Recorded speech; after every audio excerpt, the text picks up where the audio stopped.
¡Chucha! ¿Bien? ¿Cómo agarré tanto vuelo? ¡Oh, mierda! ¿Qué tal, amigos? Ya hemos hablado de muchos autores, mucho movimiento literario, muchas fechas, mucha historia, que guerra aquí, que guerras allá. Vamos a lo que nos convoca y de lo que de verdad se trata este canal: libros, textos, novelas. Y partiremos con uno de mis libros favoritos que lo leí en mi adolescencia y realmente me ha impactado hasta el día de hoy, y es 1984. Este libro fue publicado el 8 de junio de 1949 y fue escrito por George Orwell, escritor al cual ya reseñamos en el video pasado. Y de alguna manera este libro refleja todo su pensamiento sobre la política, tanto el hecho de que sea afín a la izquierda como la decepción de la misma. Pero bueno, ya llegaremos a ese punto. Partamos por lo primero, un resumen breve. La novela relata un oscuro pasaje de la vida del protagonista Winston Smith, o el hermano Smith para los compañeros del partido. Smith trabajaba para el gobierno o partido único, específicamente en el Ministerio de la Verdad. ¿Qué es el Ministerio de la Verdad?, se estarán preguntando ustedes. Una institución encargada de reescribir la historia y una y otra vez para que ésta se alinee con los intereses actuales del partido. Por ejemplo, en una parte del libro, dado que el Estado administraba y otorgaba todos los bienes, como los alimentos, van a bajar la ración de chocolate de 30 a 20 gramos. Y para que no se note la pobreza, lo que hacen es editar una serie de archivos como periódicos y ese tipo de cosas para generar la sensación o la creencia de que siempre fueron 20 gramos y no hubo tal baja. Y a eso se dedica básicamente el protagonista. Sin embargo, él no es uno de esos imbéciles que trabaja, digamos, de manera automática y no se cuestiona mucho. Él sí se cuestiona su labor en el partido, lo que desemboca en una reflexión más moral o ética. Sin embargo, él no puede exteriorizar o verbalizar este tipo de cuestionamientos, dado que sería víctima del aparato represivo del Estado. A todo esto existe el Gran Hermano, que no es el reality. Al reality le pusieron el nombre por este libro, por si acaso. El Gran Hermano es una figura ficticia que representa todas las virtudes del partido único y la vigilancia permanente del mismo. Vigilancia que llegaba incluso hasta los hogares, donde los espiaban con cámaras en los televisores. Y además, toda esta historia transcurre en un contexto bélico, en los que hay tres bandos muy extraños. Primero está Oceanía, que digamos es el bando donde vive el protagonista y gobierna la INCSO, que comprende al Reino Unido, Irlanda, toda América, Australia, Nueva Zelanda y el sur de África. También tenemos el bando de Eurasia, compuesta por la Unión Soviética y Europa, y el bando de Asia Oriental, compuesto por China, Japón y Corea. Y antes de continuar con esta interesante historia, les recuerdo que Leyendas es un proyecto que pretende algún día, Dios mediante, crear una revista literaria digital a través de una página web. Si les interesa este proyecto y me quieren apoyar, pueden hacerlo de muchas maneras. Pueden suscribirse a mi canal de YouTube, darle like a este video, activar la campanita para que les lleguen las notificaciones, seguirme en Instagram, seguirme en TikTok, o ya si le tienen pero demasiada fe al proyecto, pueden hacer un aporte único por Flow o suscribirse a mi Patreon, en el cual estaré subiendo material exclusivo cuando haya mecenas. De momento no hay ninguno. Con eso terminamos el aviso comercial y seguimos. En este contexto, Smith conoce a Julia, una hermana que también parece estar decepcionada del gobierno. Solo bastó este rasgo en común para gatillar una atracción en una sociedad fría y carente de afecto, donde incluso el gobierno expresamente prohíbe las relaciones. Como podrán imaginar, la relación avanza lentamente entre el amor y la desconfianza, ya que de inicio a fin se hace latente el miedo que alguien los delate por traicionar los principios del partido.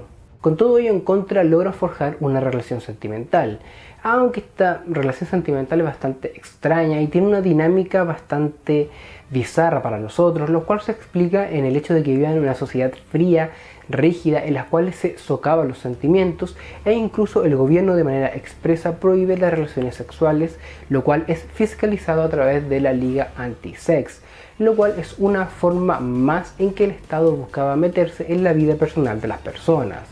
Pero me estoy adelantando, sigamos con la historia. La relación no solo logra prosperar, ya que también se unen a la Hermandad, un grupo de resistencia encabezado por Emanuel Goldstein, o el enemigo del pueblo, según el partido. Esta resistencia, digamos, es la rebelión en contra del partido único. Y todo da para pensar de que ambos personajes, es decir, Winston como Julia, se van a liberar no solo físicamente, sino que también intelectual o emocionalmente.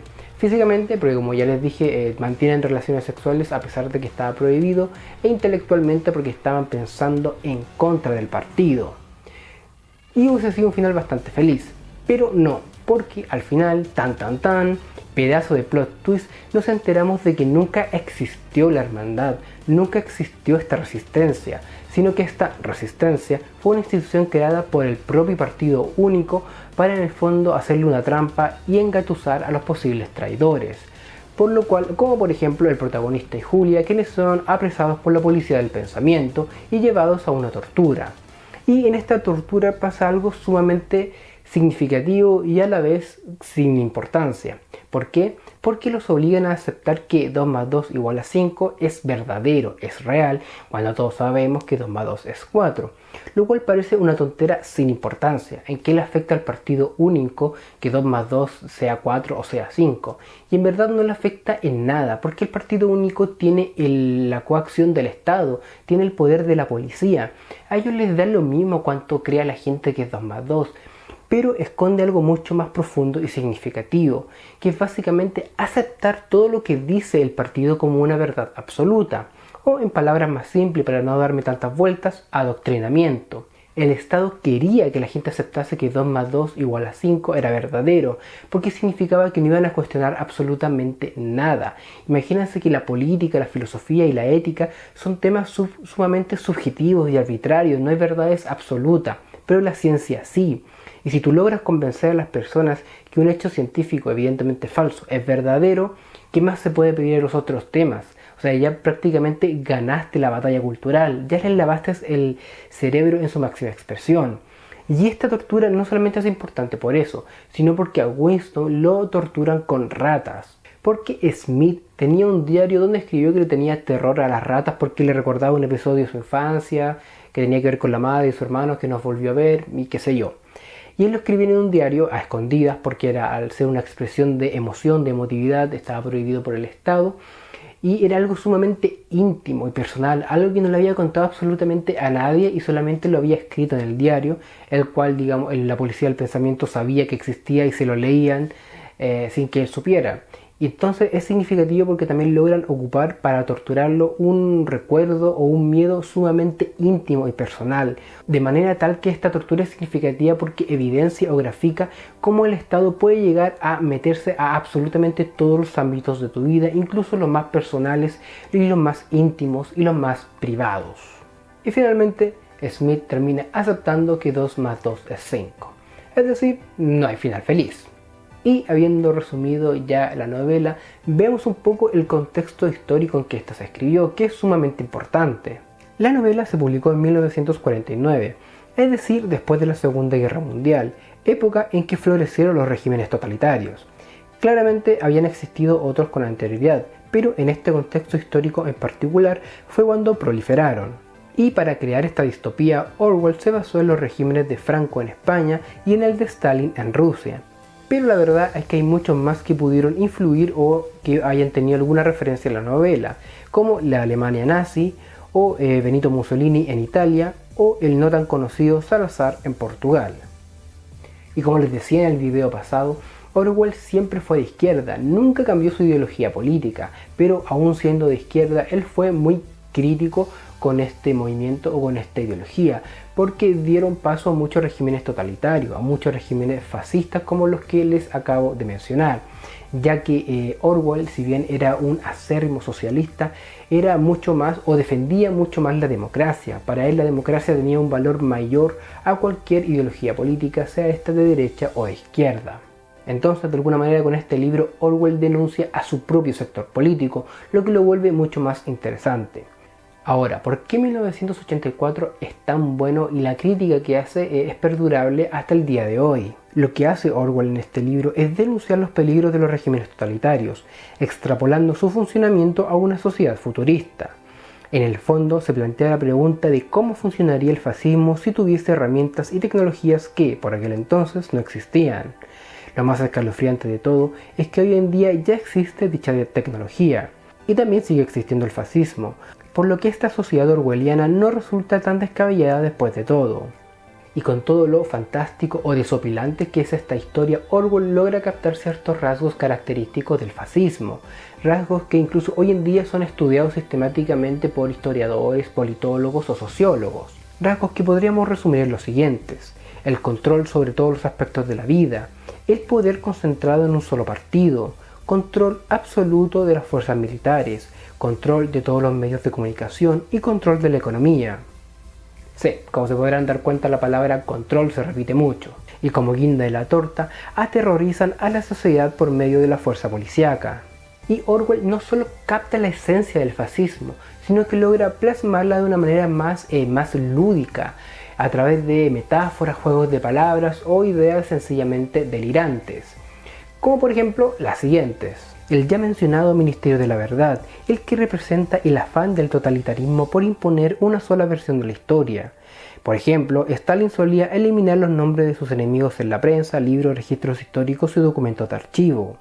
El Gran Hermano, que es una copia del culto que se le rendía a la personalidad de Joseph Stalin, pero también aplica al culto que se le rendía a Hitler u otros tiranos. Emanuel Goldstein, o el enemigo del pueblo, es un personaje basado en la figura de León Trotsky, ya que ambos participaron y fueron personajes importantes en las primeras etapas revolucionarias, aunque después la revolución se volvería en contra de ellos, o ellos se volverían en contra de la revolución, dependiendo de quién cuente la historia. El Ministerio del Amor, el que se encargaba de castigar y torturar para inculcar un amor férreo al Gran Hermano y a las ideologías del partido, el que representa claramente la represión totalitaria. La neolengua, que es un lenguaje que impone el partido para contar la realidad. Esto representa cómo el fascismo se impone culturalmente por medios coercitivos. Piénsenlo, si un partido político o una ideología te impone un lenguaje, es decir, te obliga a usar ciertas palabras y te prohíbe usar otras, al momento de discutir con ellos vas a empezar con una férrea desventaja. La cancha va a estar inclinada hacia su lado y en contra tuya. Y además que nuestro lenguaje, las palabras que ocupamos y el cómo las ocupamos es un reflejo de cómo funciona nuestra mente y el cómo percibimos la realidad.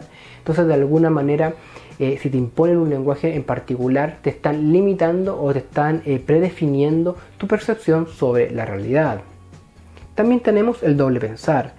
Así se le llamaba al proceso de adoctrinamiento por el cual se espera que el sujeto acepte como verdadero cosas que son evidentemente falsas, o que acepte simultáneamente dos ideas contradictorias como correctas. En el fondo, el doble pensar representa el adoctrinamiento como tal, que es lo que ya les comentaba. Y bueno amigos, como ya les decía en un video pasado, a mí me gusta cuando en una novela o un cuento o lo que sea, se le mete fantasía siempre y cuando esta tenga una función, tenga la función de expresar una idea, esconde una metáfora, una referencia, una alegoría. En lo personal no me agrada cuando le meten fantasía solo porque sí. Y esta novela cumple con ese requisito. Esta sociedad distópica que parece no difícil, sino que imposible llevarla a la práctica, esconde algo mucho más profundo que eso. Todo elemento de esta historia esconde algo, una metáfora, una referencia, sea más evidente o más escondida, al fascismo y al totalitarismo que proliferó por aquella época. Para mí estos libros son sumamente importantes porque con una historia sencilla y fácil de entender logran explicarte temas sumamente complejos como temas políticos, históricos y qué sé yo. Imagínenselo así, es como cuando un niño les hace una pregunta muy difícil que uno quiere responderle pero sabe que no la va a entender. Y uno, ¿qué es lo que hace? Le da esa respuesta con un lenguaje lo más básico posible y se lo explica con ejemplos que sean fácil de asimilar para ese niño. Y este tipo de libro tiene la misma función pedagógica. Toma temas muy complejos como el fascismo, el totalitarismo y te lo explica o lo expone a través de una historia que, si la analizamos digamos en el ámbito meramente fáctico, solamente los hechos, es bastante simple, no hay nada muy extraño, muy extravagante que no se pueda entender. Pero claro, cuando estudiamos que esta historia se creó en un contexto por una persona en particular que participó en tales guerras y que era muy crítico con ciertos regímenes, bueno, ahí cada elemento de la historia comienza a adquirir un significado distinto. Sin embargo, la máxima expresión de este rol pedagógico de las novelas o de las historias en general lo podemos encontrar en otro cuento de este mismo autor, que es La granja de los animales o Rebelión en la granja, el cual derechamente es un cuento infantil, pero que esconde un significado mucho más profundo. Sin embargo, de este cuento hablaremos en otro video. Así que sin nada más que agregar, nos despedimos por esta semana y nos veremos la siguiente.